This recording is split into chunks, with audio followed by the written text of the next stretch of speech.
This is Okay, maybe can folks just say in the chat if you can hear us? If everyone can hear me okay? Okay. Yep. Amazing. Thank you. So welcome everybody to our session today. Thank you so much for joining. We are going to be presenting approaches to creating transgender and gender nonconforming inclusive housing. We have a really packed agenda, so we're going to try to move through everything quickly. But just a quick housekeeping note before we get started. So definitely feel free to be active in the chat, but we are only going to be taking questions at the very end. So just to make sure they don't get lost in the chat feed, hold on to your questions or repost them again at the end once we start the Q&A. Next slide. So we'll just briefly introduce ourselves. My name is Elliot.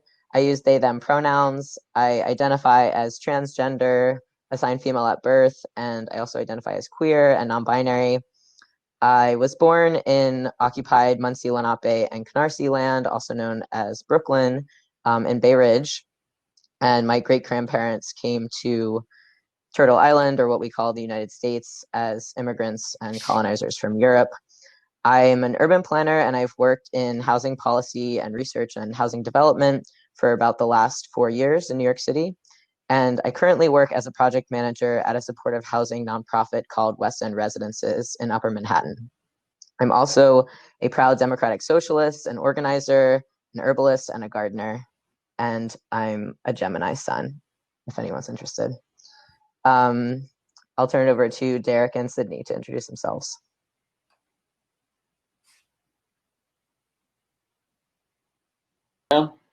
Hello, everyone. My name is Derek Gaskill. I go by he, him pronouns. I identify as a trans man. I am queer and I identify as pansexual. I was also born on Muncie, Lenape, and Canarsie Island, also known as Brooklyn, and I grew up between the Upper West Side of Manhattan and New Jersey.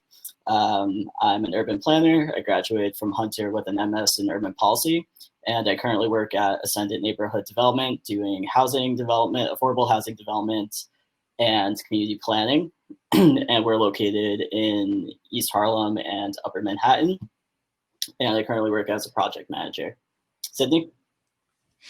Hi, my name is Sydney Kopp Richardson. I am the Director of National LGBT Elder Housing at SAGE. I use she, her pronouns. I am a white, cisgender, queer woman. My biological ancestors are white colonizers and immigrants. I am a Midwesterner who's called this city my home for 10 years. I am really passionate about justice work in many ways. I have a history of organizing in Chicago, Los Angeles, and New York. And as a responsibility, I really think, I'm committed to leveraging my own privileges and personal experiences to elevate the voices of communities who are often deemed invisible.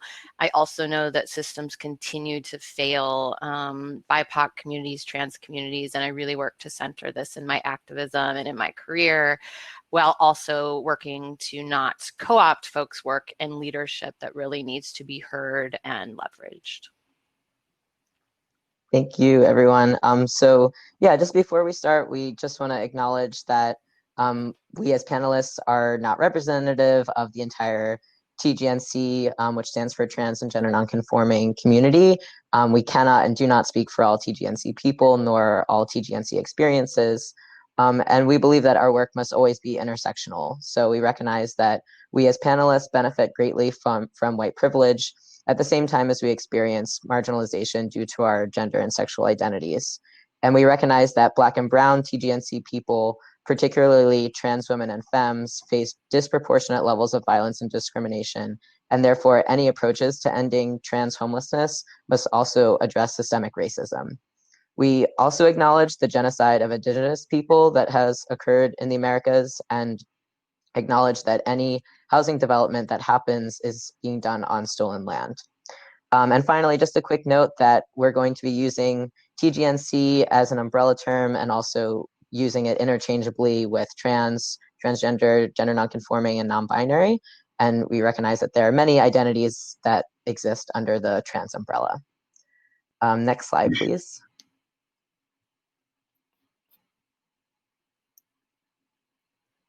Excellent. Thank you for that introduction, Elliot, for setting the tone for this panel. So we're really excited to be talking about approaches to creating TGNC housing. But to first frame this, we're going to try and synthesize in the short time that we have some of the issues facing trans folks to access housing and sort of like why this problem exists. So New York City has very clear laws stating that landlord may not discriminate in any way against a person based on their real or perceived gender identity or expression. But despite this very progressive legislation, TGNC New Yorkers continue to face challenges. As the figure on the right states, 38% of TGNC New Yorkers report experiencing homelessness at some point.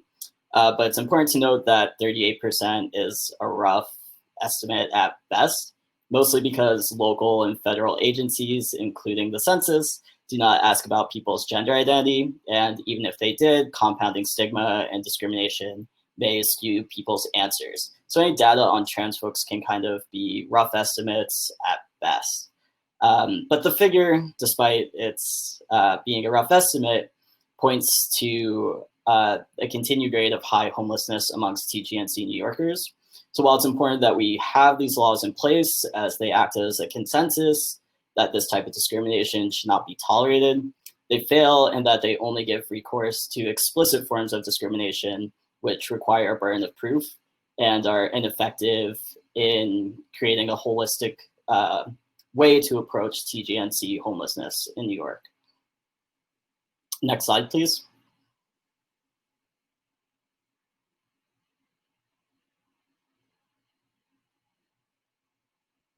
So as Derek mentioned, despite New York City's progressive laws around landlord discrimination, trans and gender nonconforming people still experience very high rates of homelessness. Why does this happen? So TGNC people experience discrimination and hardship in many different ways throughout the course of their lifetimes, and cumulatively that contributes to a lot of vulnerability. One of the biggest challenges many of us experience is rejection from our families of origin. This can be deeply traumatic and psychologically damaging, and often means being cut off from financial and other resources or being kicked out of a family home. And therefore, it's no surprise that a large percentage, 40% at least, of all homeless youth identify as LGBTQ. Aside from family rejection, TGNC people living in a cis sexist or meaning like privileging cis normativity, people living in a cis sexist society experience discrimination almost everywhere we go, in schools, in workplaces, in healthcare settings, and in government institutions, making it difficult to access even basic needs. We are therefore less likely to have completed college, more likely to live in poverty, and have higher rates of physical and mental illness. And these factors, along with the compounding factors of racism, inhumane immigration policy, and a capitalist system that does not care about human beings, explains why homelessness among TGNC people is so high. And ultimately, as it says in the bottom of the slide, we cannot separate housing from healthcare, poverty, racism, and all of these systemic issues. Next slide, please.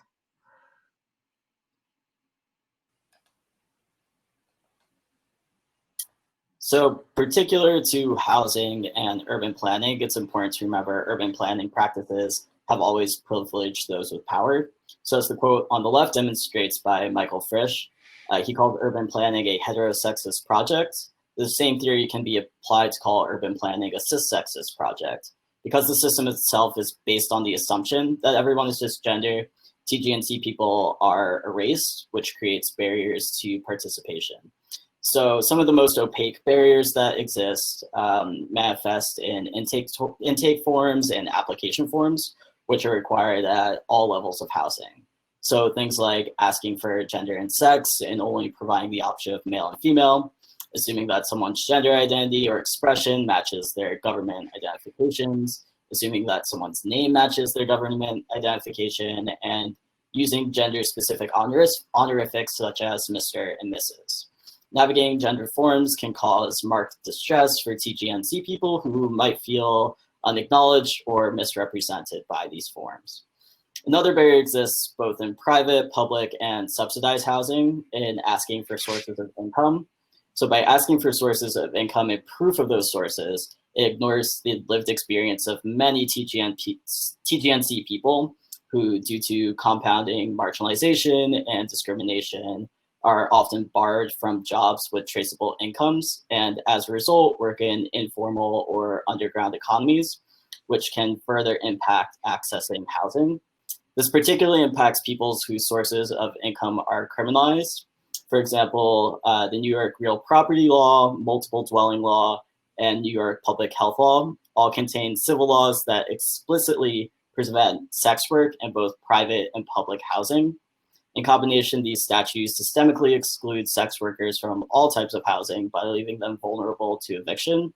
While not all sex workers are transgender, due to compounding marginalization and discrimination, many trans people, particularly BIPOC trans women, are pushed into doing sex work. This also, as someone who works in LGBTQ aging, brings up the issues and limits of the subjectivity of age, which we see when we work with folks who might be houseless. But with aging requirements in housing, we need to have more nuance, as the life expectancy of certain trans communities is much lower than cisgender counterparts, particularly for trans women of color. We see, we were just having a conversation a few weeks ago with a Black Indigenous trans woman in Chicago whose community has now started seeing her as an elder, and she's 30 years old.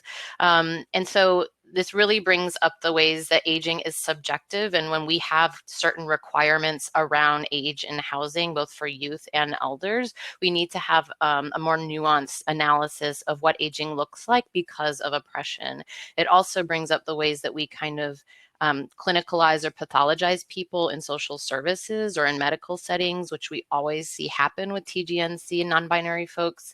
When mental illness, cognitive decline, rapid aging are all direct impacts of oppression and state-sanctioned violence, not these kind of individualized flaws or characteristics. So we are seeing, as which we'll talk about a lot in this presentation, oppression makes people ill and causes people to age more rapidly. Next slide, please.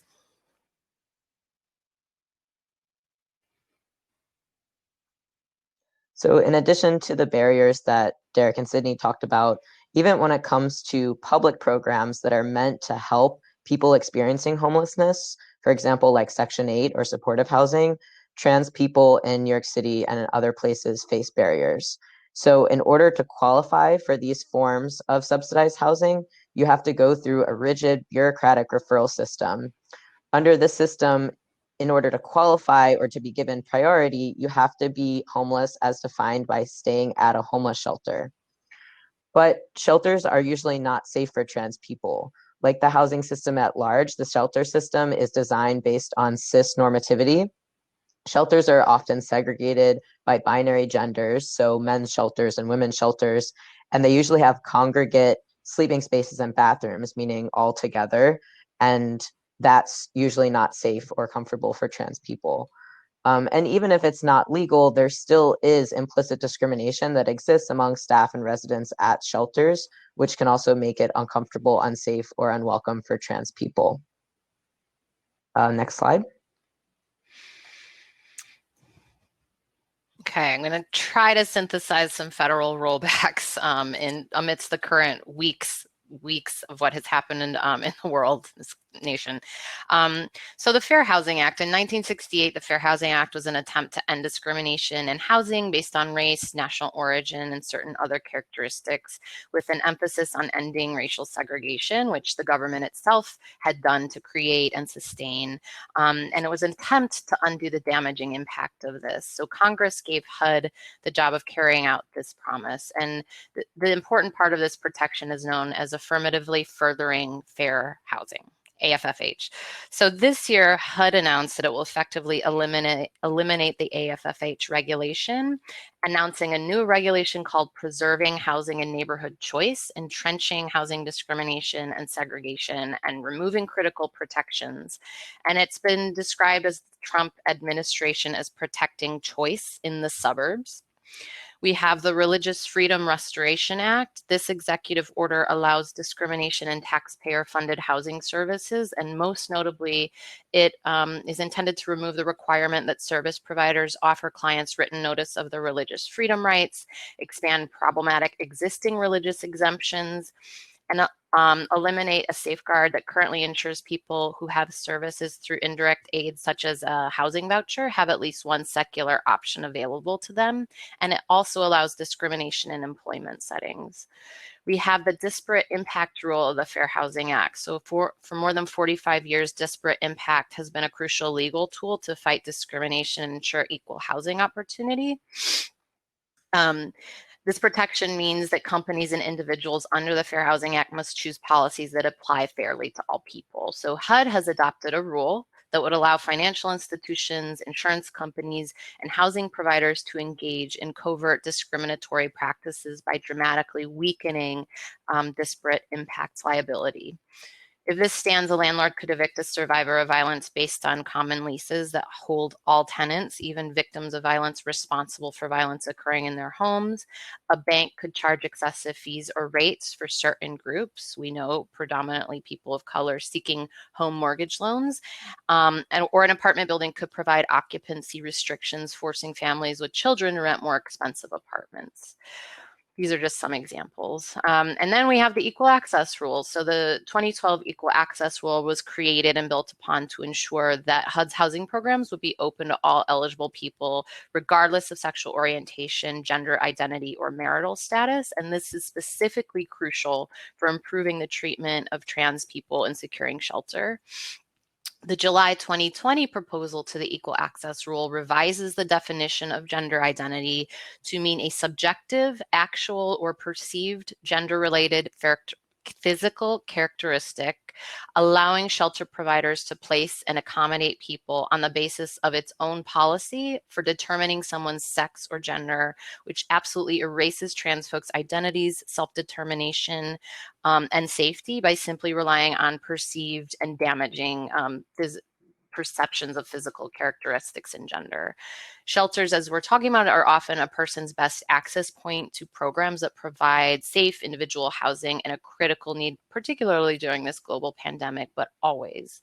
So these are some of the ways that the current previous federal administration has really moved to undermine fair housing legislation, but it all directly impacts transgender, nonconforming, and non-binary folks in accessing housing and shelter.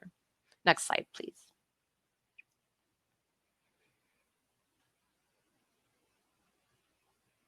So despite all of these challenges that we've described at the city, state, and federal level, right down to the family level, trans people have existed throughout history.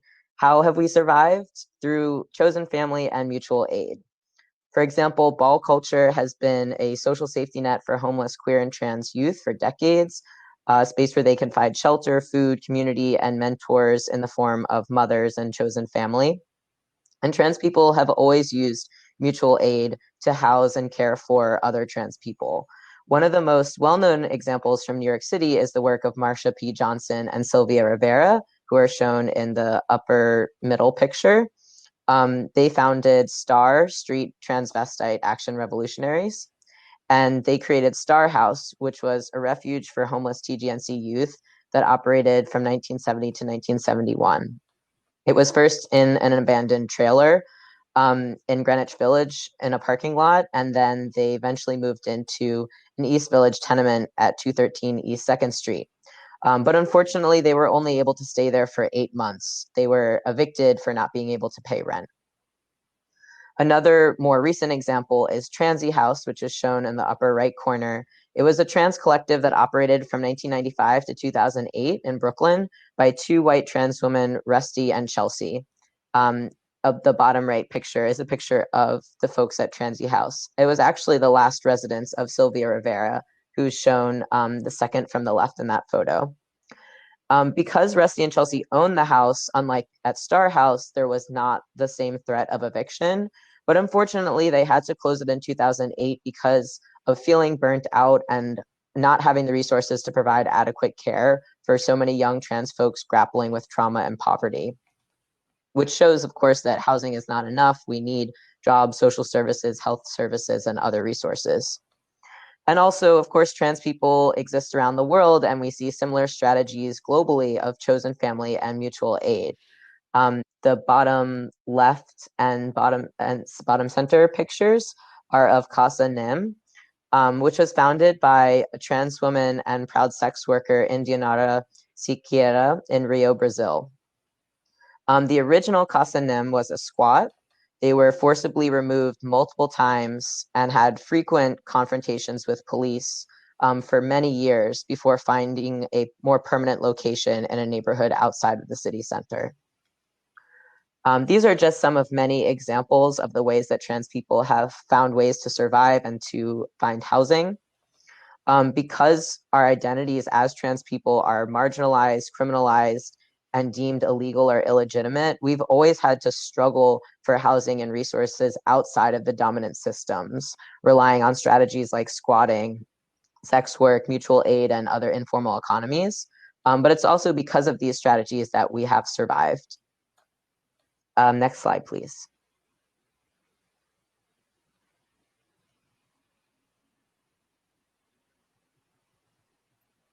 So building off of what Elliot was just discussing, we wanted to shout out two organizations who are continuing the legacy of mutual aid to address TGNC housing problems, and also to highlight that we aren't the only ones doing this work. We represent particular folks working in a particular sector, addressing this and doing it through nonprofit work, but there are also other nonprofits who are building on crowdsourcing to address this. So the two organizations in the slide are Glitz and For the Girls. In June, Glitz secured over $1 million in crowdsourced funds to put down payment on a building that's going to become a community land trust for community housing. And on the right is For the Girls, and they crowdsource funds to pay Black trans folks rent and to pay towards their medical expenses for gender affirming surgeries. Next slide, please.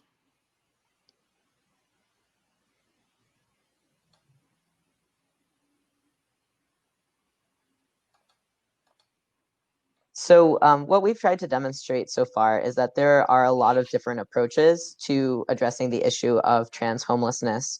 And we don't believe that there's any one right or wrong approach. They each have their pros and cons. And thanks to the tireless work of trans activists, a lot of progress has been made around this issue, but homelessness among TGNC people, and particularly TGNC people of color, is still extremely high. So as a result, nonprofit organizations such as the organizations that we work for, which are shown here on the slide, have recently tried to tackle this issue by building permanent housing specifically centering the LGBTQ community. And we do feel like this is welcome and exciting work. Nonprofits can access resources that allow for more permanent housing, more services, more protections that are much harder to come by in the type of collective spaces like the one that Star House existed in. But nonetheless, there are still institutional barriers that exist for entry into these spaces, and other cons that we will discuss. So ultimately, as I said, there's many different approaches. They each have their pros and cons. And we'd now like to discuss the 3 examples of nonprofit-led housing for TGNC people before we open up a discussion about this particular approach. Next slide, please.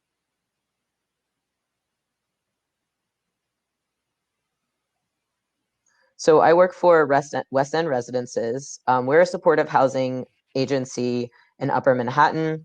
And for those of you who don't know, supportive housing is essentially affordable housing. So housing that is capped at, where rent is capped at 30% of your income, with on-site social services for formerly homeless people. That usually looks like having a case manager and a robust social service staff that can connect people to all sorts of resources, as well as providing therapy and other mental health services on site. Supportive housing can be temporary or permanent, but permanent supportive housing in particular has been proven to be safer and more cost-effective than emergency shelter housing, and it's shown to significantly improve health and economic outcomes for residents.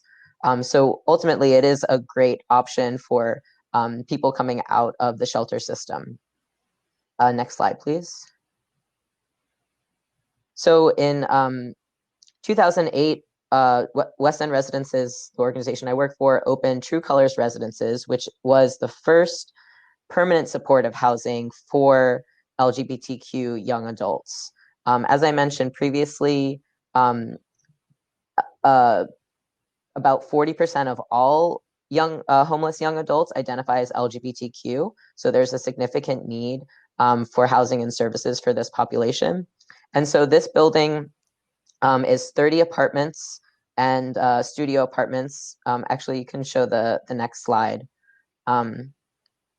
So yeah, this is the inside of what the apartments look like. And actually, since opening that first building that you saw on the previous slide, we've started opening 2 other locations. So there's another True Colors residence in the Bronx and one that's about to go into construction on 118th Street in Central Harlem. So in total, these 3 buildings would provide about 110 studio units for LGBTQ young adults.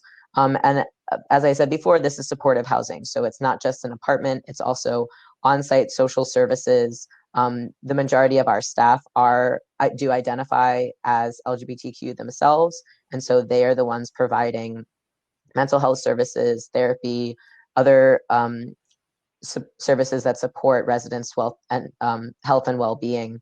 And all of this is done through a trauma-informed model and a harm reduction model. So while there are some barriers to entry, namely being that you have to be funneled through the shelter system and then fill out an application, and it is certainly a lengthy process in order to get into an apartment, but we do still try to use, we try to provide trauma-informed care and use a harm reduction model. So there are no requirements in terms of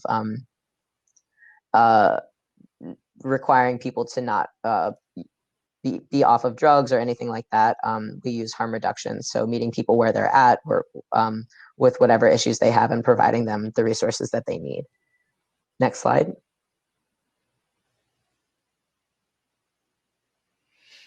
Okay, I don't know if that image is showing or not, but there it is. So I work for Sage again, and we have been around since, the organization's been around since 1978, working services and advocacy for LGBTQ elders. In 2015, the National Housing Initiative was developed because we saw such a need in terms of not just immediate crisis response for people who are survivors of violence and needed support, but really long-term solutions to housing. And Stonewall House is Sage's and New York City's first LGBT affirming affordable senior housing residence with services. We opened Stonewall House in 2019. It's an adaptive rehab on New York City Housing Authority land with 145 studio and 1-bedroom apartments with a 30% set aside for folks who are formerly homeless. We also have our Crotona residences scheduled to open at the end of 2020 in the Bronx with 82 new studio and 1-bedroom apartments, also 100% affordable. Next slide, please. So Stonewall House has an open lobby concept, a garden terrace, it's walking distance to public transit, pharmacies, grocery stores. It's in the heart of Brooklyn. Older adults, for people who are 62 or older, like I said, we have 25% set aside for folks who are formerly homeless. And programming involves voluntary services as well as the Brooklyn Sage Center for Elders on the first floor. And we developed this, marketing it to everyone in the community with a special focus on LGBT plus populations. And I just want to note, the name Stonewall House is specific, but it's really important for this context and this conversation to note that Stonewall Rebellion was a riot. And I want to take a step back and think about vulnerability now and what's happening in this current moment in this year.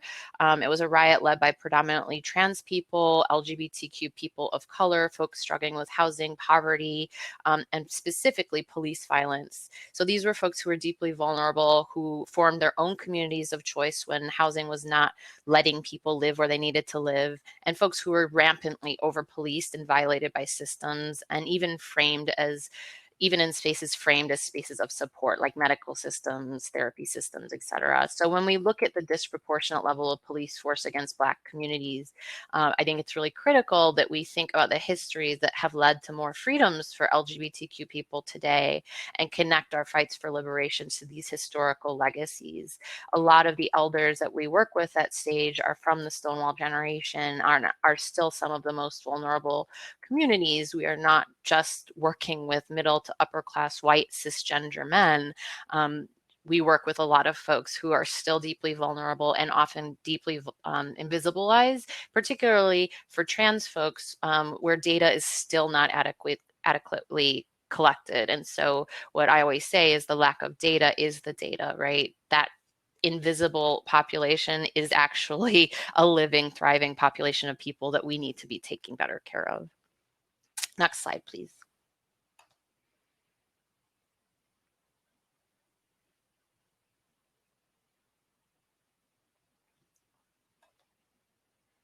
There we go.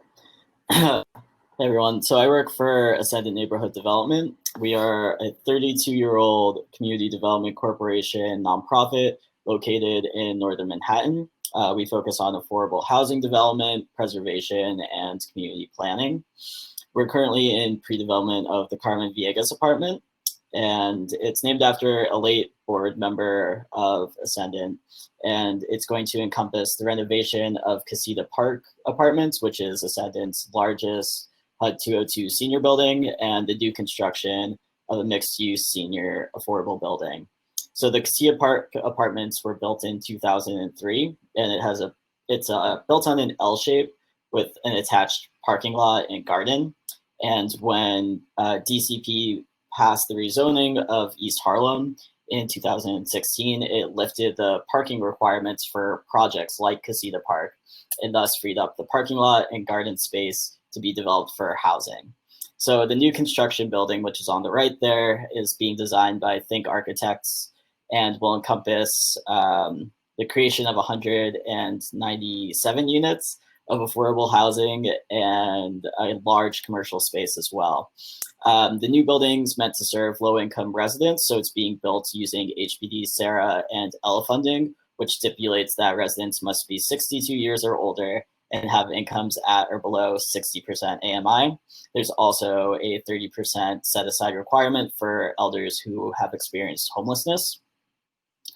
We're intending to have either partner with Sage or a nonprofit like Sage to ensure that the building is LGBTQ affirming. And there's a lot of really cool things going on with this building because it involves the existing building and the new building. So this presents both design challenges to integrate the new buildings and also interpersonal challenges between existing residents and residents of the new building as well. And to add to that, making it LGBTQ affirming, we're intending to address this by creating outreach strategies and engaging existing residents in both the design of the building and to lead workshops to educate the staff on LGBTQ issues. Next slide, please.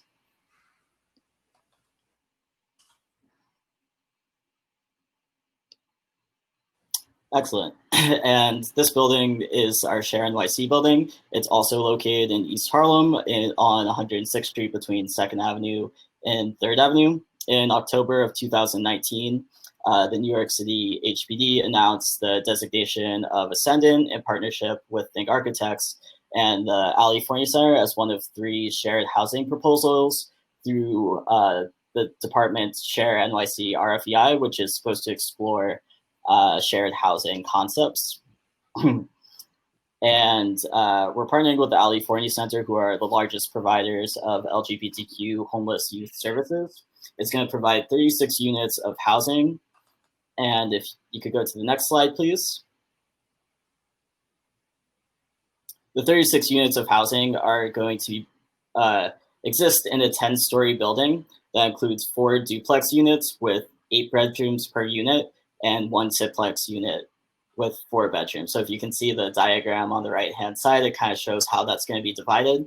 And the rendering on the left side shows what a typical duplex unit is going to look like. So the bedrooms themselves are actually going to be a little bit on the smaller side, but to make up for that, there's going to be large living amenities. So we're going to have double height living room, a very large kitchen. And this shared housing concept is designed to encourage a sense of community and create a home-like environment. Next slide, please.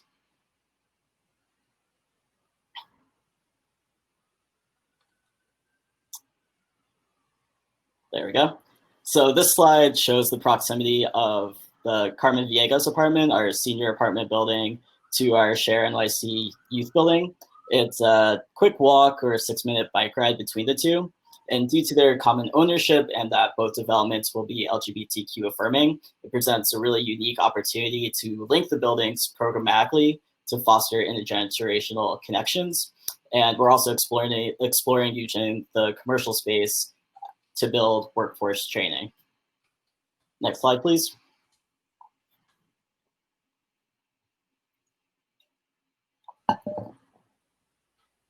Okay, so now we're going to shift into more of a discussion. So really quick, just to kind of recap what the different projects we've just talked about. Okay, great. It looks like we have about 20 minutes left for a conversation. So, these sort of like housing initiatives that are nonprofit led don't represent anything new. As we mentioned in the beginning of the presentation, trans people have found ways to house each other throughout history. Even the concept of something like, Share NYC is built on, the idea of people living collectively and living together. At the same time, like seeing nonprofits take on this work of trying to provide housing to the LGBTQ and TGNC community is a welcome development. It will hopefully mean more attention paid to the issues around TGNC homelessness, and will hopefully also mean more resources and services given to that issue. But as we've tried to demonstrate in this presentation, there are limitations to this nonprofit approach as well. And so right now what we'd like to do is sort of talk about some of those nuances. So actually, Uriah, you can take the slides off, and we're just gonna sort of, I'll try to moderate a conversation between the three of us, and then we'll speak for a few minutes, and then we would love to take your questions or thoughts. So to start off, I wanted to, and also just to say that, like, while we do work for these organizations, we're also here as individuals with our own thoughts and opinions and politics. And so, we're hoping to capture all of that nuance here in the conversation. So, Sydney, if you want to take the first question of talking about the challenges that you faced working at Sage, or challenges that Sage faced in developing LGBTQ inclusive housing in a nonprofit setting, what were some of the challenges that you faced in that? Yeah, so there's a lot. I think, I want to answer actually a question that I saw, which is one of the biggest challenges is navigating fair housing laws. So someone asked about, aside from affirmative marketing and word of mouth, how do you actually get LGBTQ folks, particularly TGNC folks, into housing when fair housing law, for folks that don't know, fair housing law does not explicitly, although this is kind of a gray area in the midst of different legal decisions, does not explicitly protect people regarding gender identity and sexual orientation. And so you cannot build affordable housing with government funding that is explicitly trans or explicitly LGBTQ. So you have to be creative, and unfortunately a lot of times like the answer is affirmative marketing, right? But something that is incredibly important in the ways to reach people within the confines of fair housing law is, well, first of all, at a policy level, we need to advocate for acts like the Equality Act, where more protections will allow us to build explicitly housing for trans communities. And there's been organizing around New York City with different groups to advocate for that. But for now, you really need to organize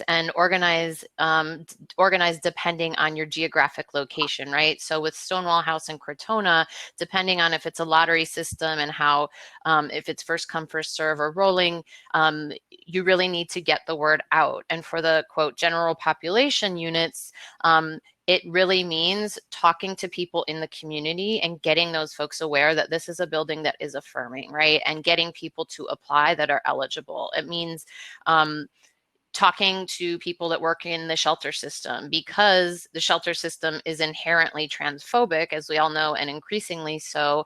We need to find ways to identify trans folks that are homeless or struggling with housing, and get them connected to these lottery systems.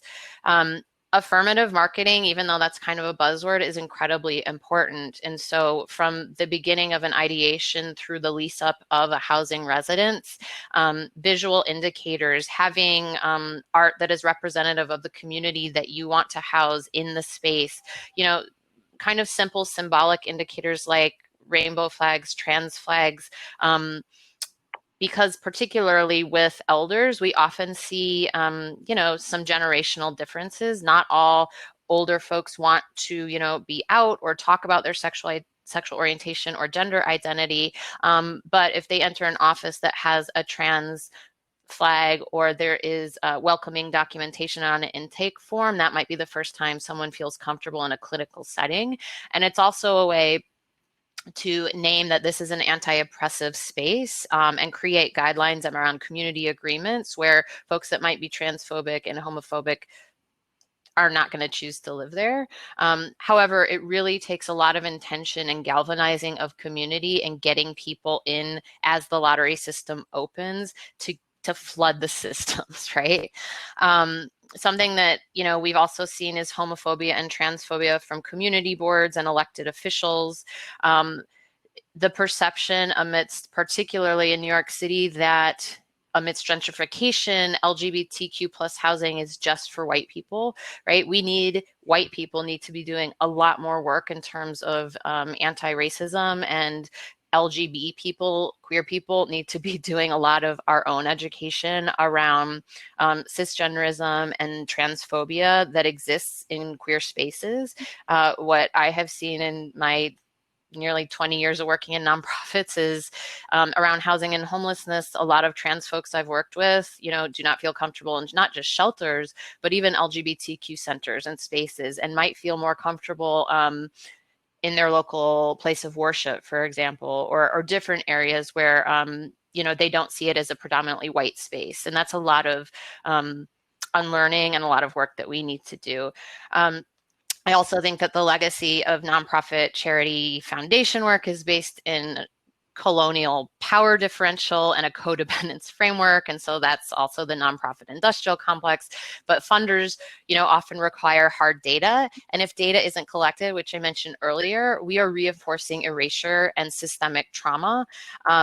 Collecting data also in non-tokenizing ways requires a lot of intentionality and nuance. We need to compensate people for their time, for their labor, for their stories. And we need to stop asking people to hear their trauma all the time if we are also not uplifting their stories of resilience and of thriving and of their full selves. So data collection is one barrier. It's one dire need right now in terms of solidifying funding, but also intentionality in how we collect data is really important. A lot of folks we work with are exhausted by the surveys that they are continually asked to fill out, particularly trans folks we work with, because people are like, oh, I want to talk to a trans person, so I'm going to go to this person in this unit and ask them again, or have them speak to the press. And that's tokenizing, and that's not accountable. So those are some of the barriers, just a few. And I already mentioned earlier, trans people are barred from the places of the points of access to affordable housing. And so if folks aren't even, on the map, so to speak, like they are still not being served. Thank you so much, Sydney.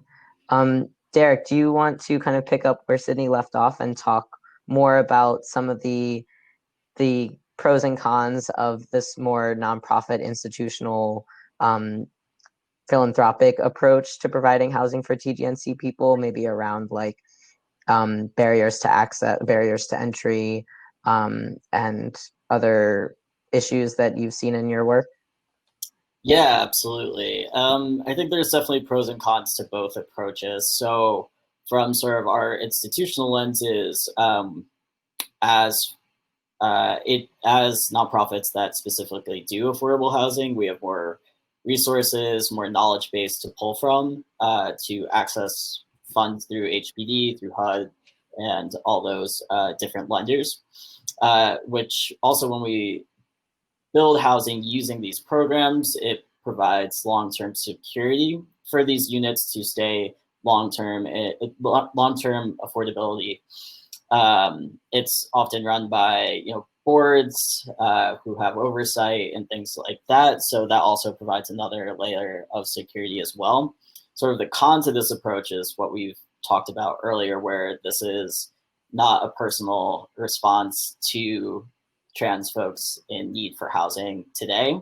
This is a very long-term approach.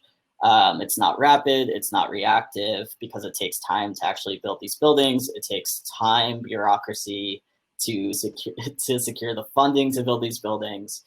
And sort of the flip side to that, because it's so institutional, often trans people may not be in leadership roles, as we can see even in this panel discussion. We're not reflective of the folks who are most in need. The pros to the non-institutional sort of approach and mutual aid approaches to these housings are that they're often grassroots, reactive, but they also come with the sort of shortcomings of that they can oftentimes be temporary or attached to a charismatic leader who, if they transition out, might not have the successiveness to create that housing long-term, like we saw with the Star House. But I think it all kind of comes back to, because these housing systems are so broken that they can't actually address the needs of the community until we address holistic systemic needs. I also think it's absolutely important to recognize that in doing this work, we have to stay grounded in housing as a human right. So these compounding discriminations shouldn't affect someone's ability to have a safe space to sleep at night. Very well said. And one other question for all of us before we take questions from the audience.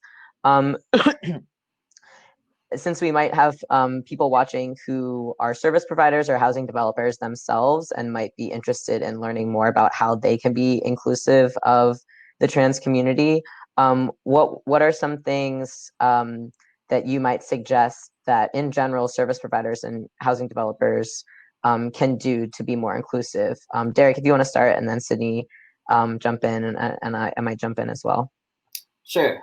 So like I mentioned earlier, Ascendant has 690 units that are scattered throughout 28 buildings in northern Manhattan.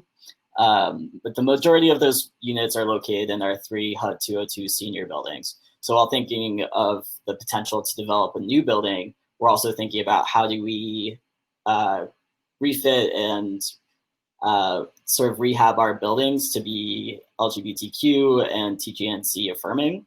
And like one of the most simplest things that we did was just make our bathrooms gender neutral. Most HUD 202s have community bathrooms, usually near a community room, and the simple act of just making those gender neutral and single stall, if you have that ability, was such a small thing that had a very big impact on the TGNC folks who go in and out of that building.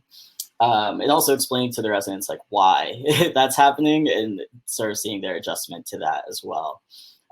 Sage also has Sage Care, which trains property management and owners on how to be LGBTQ affirming. And I think that's also very important, especially dealing with third-party managers, or third-party property managers. So essentially, we contract our property management out.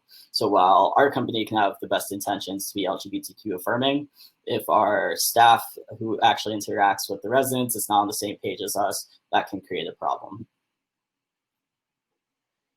Sydney, anything that you would like to add?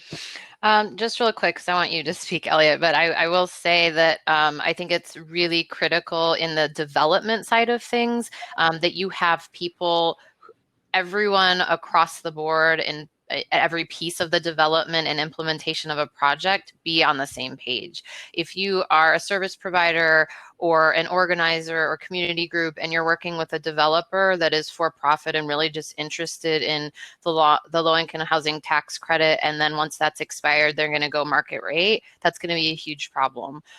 So just making sure your property management, your service provider, your security system, every piece of the project is it's on the same page in terms of the mission, and particularly for trans residents, safety for trans people, because that's, the communities that we see where people are the most harassed and the most violence unfortunately happens. And Elliot, I'll keep to you.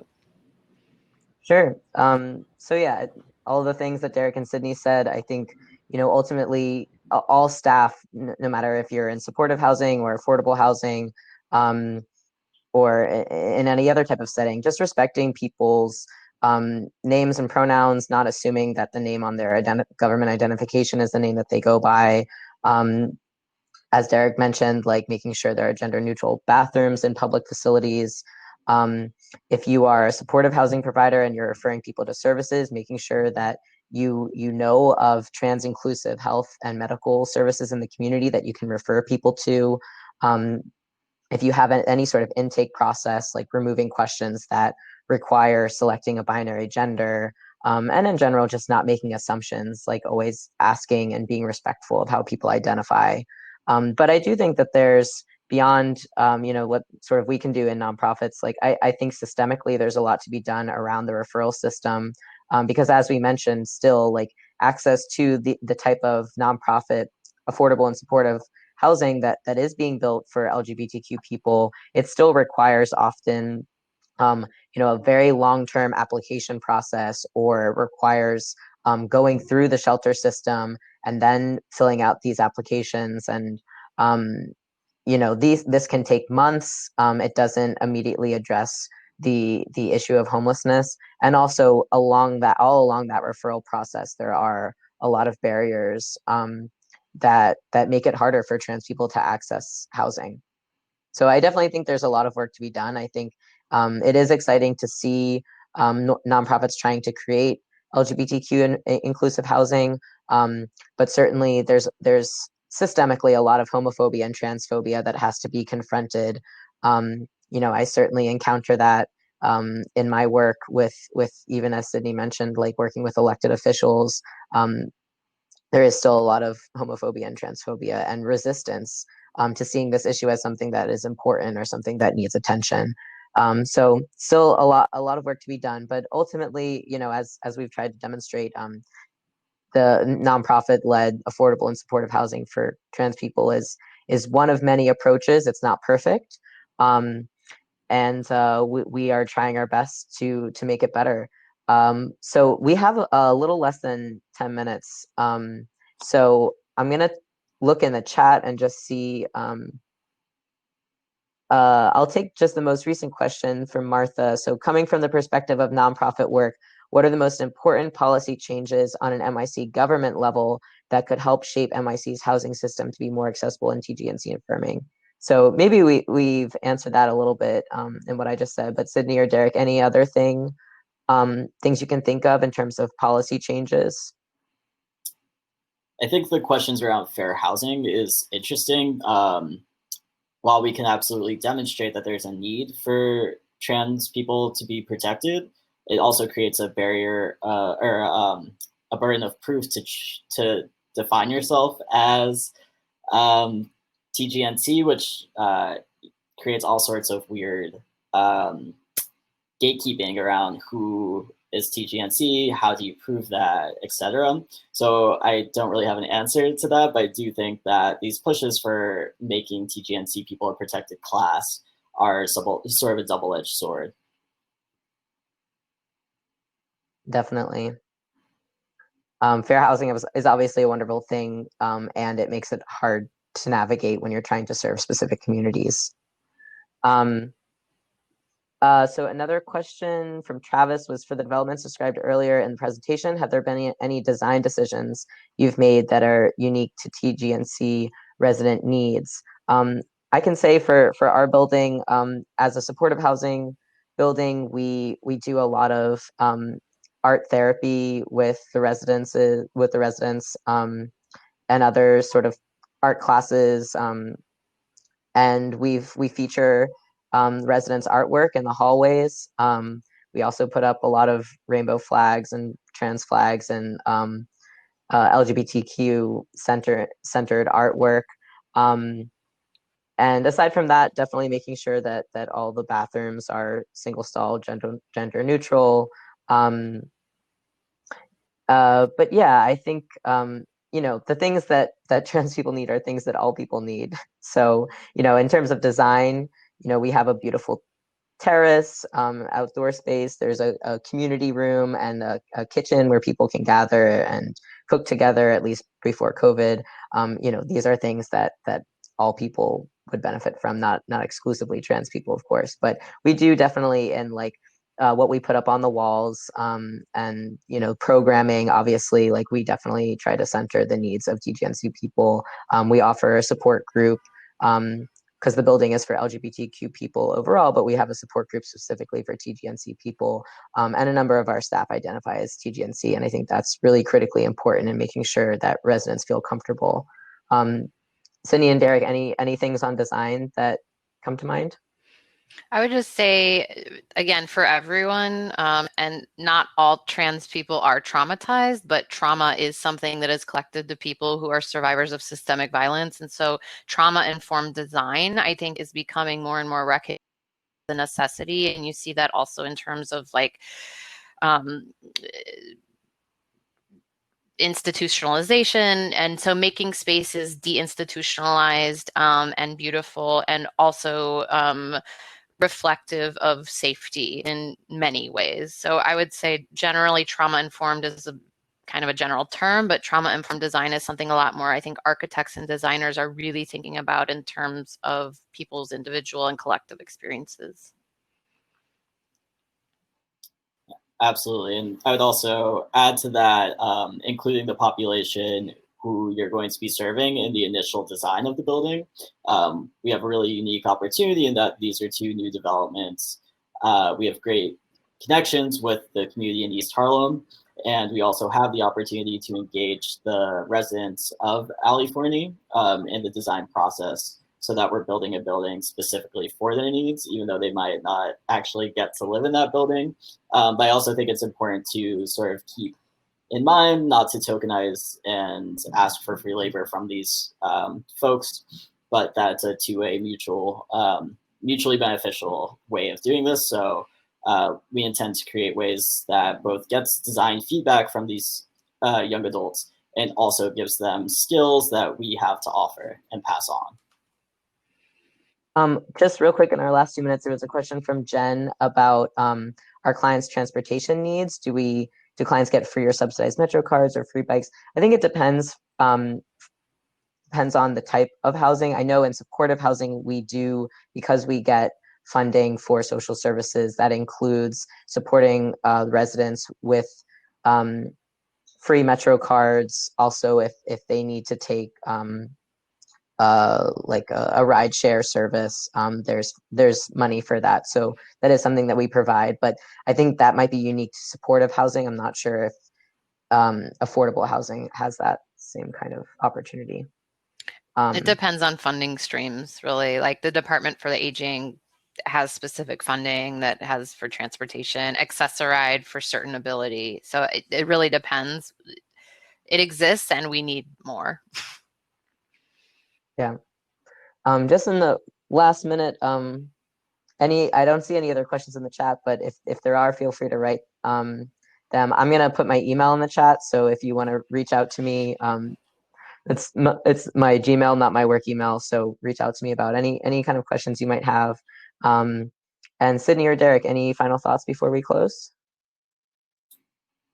No, feel free to reach out with any questions. I know we tried to cover a lot in this hour, and there's so many more avenues we could go deeper in, but I hope that everyone can learn something and also take these lessons back to your work. Thank you all so much. And maybe we could do a quick plug. Derek, if you have the For the Girls, if their page handy, we could drop that in the chat. One of the mutual aid groups that we had mentioned earlier, I'll put their Instagram in the chat. So definitely throw them some money, follow them, support them. Derek had mentioned that earlier. They're one of the mutual aid groups that's raising money to pay Black trans people's rent. Absolutely. And it's important to support Black trans folks while they're here. Thank you so much, everyone.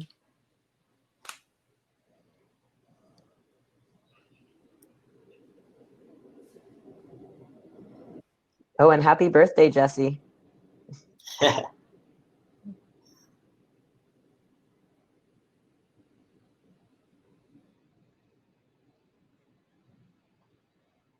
see the counter getting lower and lower. Good job, guys. Thank you. Thanks for assisting us. We appreciate it. You did a great job. Absolutely. Thank you so much. Yeah, thank you so much. Okay, so do we just leave?